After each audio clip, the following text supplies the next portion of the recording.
Nous sommes bien d'accord, la masse d'un sac de billes est égale à la somme des masses des billes qui le constituent, plus la masse du sac. Si ce raisonnement est correct, il implique que la masse de notre corps, qui est constituée de particules élémentaires, qui sont des petites billes, doit être égale à la somme des masses des particules qui le constituent. Or, la vérité est tout autre.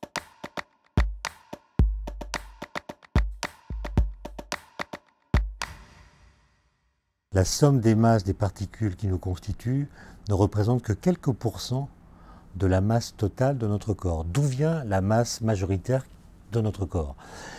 Pour le comprendre, il faut revenir à 1905. 1905, c'est l'année miraculeuse de la physique.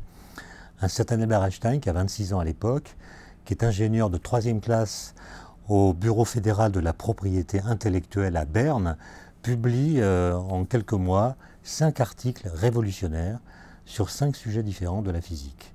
L'article du mois de juin repense les relations entre l'espace et le temps et contient la base de ce qu'on appelle aujourd'hui la théorie de la relativité restreinte. Durant l'été qui suit, le mois de juillet et le mois d'août 1905, Einstein continue à réfléchir. Il part en vacances avec son épouse Mileva et leur fils en Serbie, d'où elle est originaire, et il continue à réfléchir aux implications de l'article publié au mois de juin. Il écrit à l'un de ses amis, qui s'appelle Konrad Habicht, une lettre dans laquelle il dit ceci: « Le principe de relativité associé aux équations de l'électromagnétisme impose que la masse d'un corps soit une mesure directe de l'énergie qu'il contient. La chose, dit-il, est plaisante à considérer, mais le bon Dieu n'est-il pas en train de rire de moi et ne me mène-t-il pas par le bout du nez? Ça, conclut Einstein, je suis incapable de le savoir. » En fait, il va trancher la question dans un article qu'il écrit en septembre 1905, un article très court de moins de 3 pages, dans laquelle se trouve écrite avec d'autres notations la fameuse formule E égale mc2. Comment la démontre-t-il? En considérant un métal qu'on chauffe et qui rayonne donc de l'énergie sous forme de lumière, visible ou invisible. La lumière n'a pas de masse, donc ce corps qui rayonne de la lumière perd de l'énergie, puisque la lumière contient de l'énergie, mais il ne doit pas perdre de masse, puisque la lumière n'a pas de masse. Comment un corps qui rayonne des objets qui n'ont pas de masse pourrait-il perdre de la masse?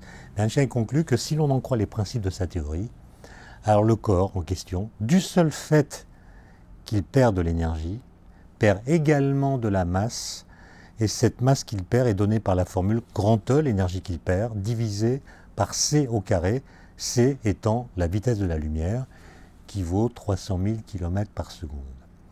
Et donc, même si le corps émet des objets qui ne sont pas massifs, il perd quand même de la masse.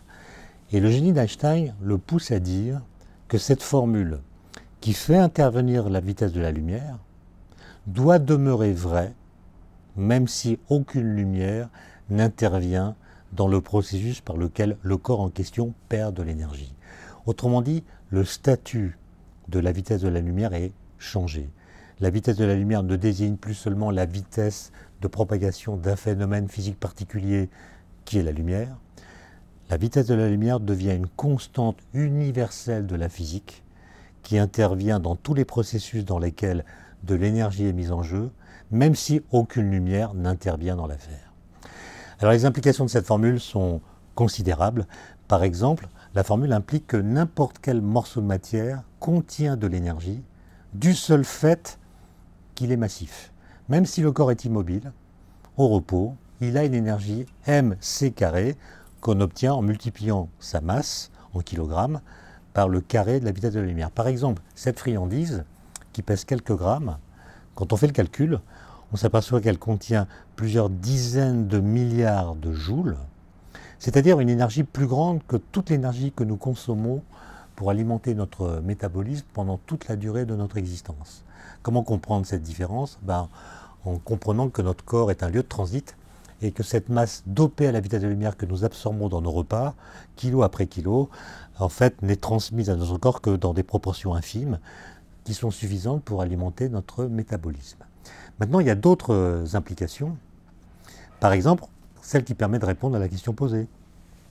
Les particules élémentaires qui nous constituent, par exemple les quarks, ces petites particules qui sont dans nos protons et nos neutrons, elles interagissent très fortement à des vitesses très grandes, et cette énergie d'interaction correspond à une masse effective qui constitue l'essentiel de la masse de notre corps. Autrement dit, la masse de notre corps doit beaucoup plus à la danse frénétique de nos particules élémentaires qu'à leur masse propre, qui est très faible par rapport à la masse totale de notre corps.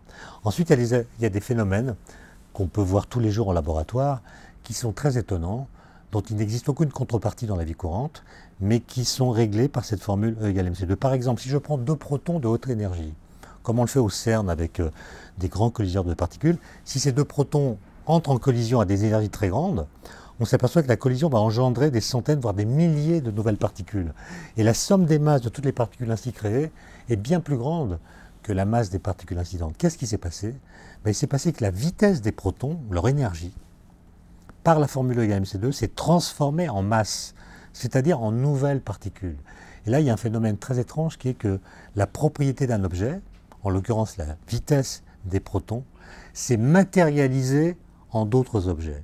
C'est aussi étrange que si je vous disais que la vitesse d'un tracteur, à l'occasion d'un carambolage, pouvait se matérialiser en donnant naissance à une paire de patins roulettes et une trottinette, par exemple.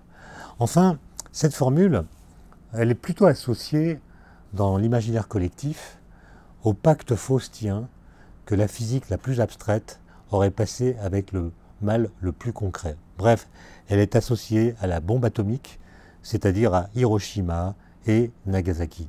Et cette association est quelque peu injuste, parce que l'idée de la bombe atomique n'est apparue dans l'esprit des physiciens qu'en 1939, après une découverte qui a été faite tout à fait par hasard par Lise Meitner et Otto Hahn.